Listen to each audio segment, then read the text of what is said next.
जदि आपण माने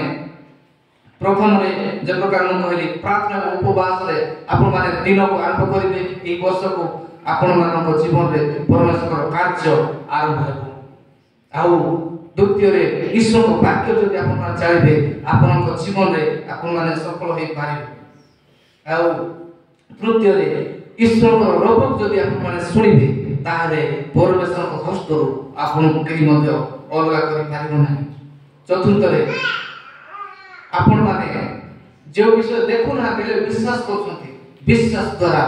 आपण माने बंचते आबो धार्मिक माने विश्वास द्वारा बंचबे आ से माने अनंत जीवन प्राप्त हेबे पंचम रे आपण माने जहा भी करिवे ताहा अन्य मान को खुशी करिया पाना परमेश्वर को खुशी करिया पाई विश्वस्त भाव रे छोट काम हो बड़ काम जहा भी हो परमेश्वर को खुशी कला बला जे स्थान को चले ता करिवे आ परमेश्वर आपण को उठेबे आउ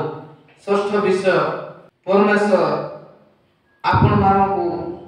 उत्तम परामर्श देव व्यक्ति मानक मध्य देबे आउ से मानकर परामर्श रे आपण माने आगु बढ़िबे एवं ईश्वर को वाक्य निज जीवन रे घोषणा करिया द्वारा आपण माने आशीर्वाद प्राप्त हेबे हालेलुया सकाळ हेले मु घोषणा करिबे प्रार्थना मो जीवन प्रभु मो जीवन एटा कारण वाक्य शक्ति अछि जतले अंधकार थिला सेही समय परमेश्वर ए अंधकार हेछि एमति कहले अंधकार समय दीप्ति हो आ जेसु को भी कोन कहले जायरस झियो जतले मरे त जेसु कोन कहले हे गुरु को डाकंतु नाही आज्ञा आपण को जो मरि साला जेसु कोन कहले ससुई अछि जे विषय नेगेटिव बोले देखुछो सही विषय जेसु को नाम पॉजिटिव घोषणा पॉजिटिव जे विषय को देखिया पई चाहू छथि सही विषय को घोषणा करो जे विषय को देखि भय आछि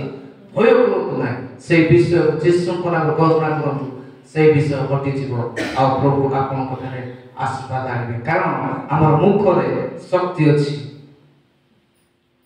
हम जेसु को नाम परमेश्वर वाक्य रे हम जेतबे घोषणा करू परमेश्वर हमको आशीर्वाद करे एही अल्प आलोचना रे प्रभु हमको आशीर्वाद करन समस्त हम चक्की बंद करिया प्रार्थना करिया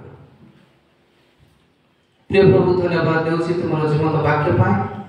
हमको तुम आशीर्वाद करो पिता प्रभु एही 2025 मसिया रे प्रभु तुमर आत्मा के द्वारा तुमे कढेनी प्रभु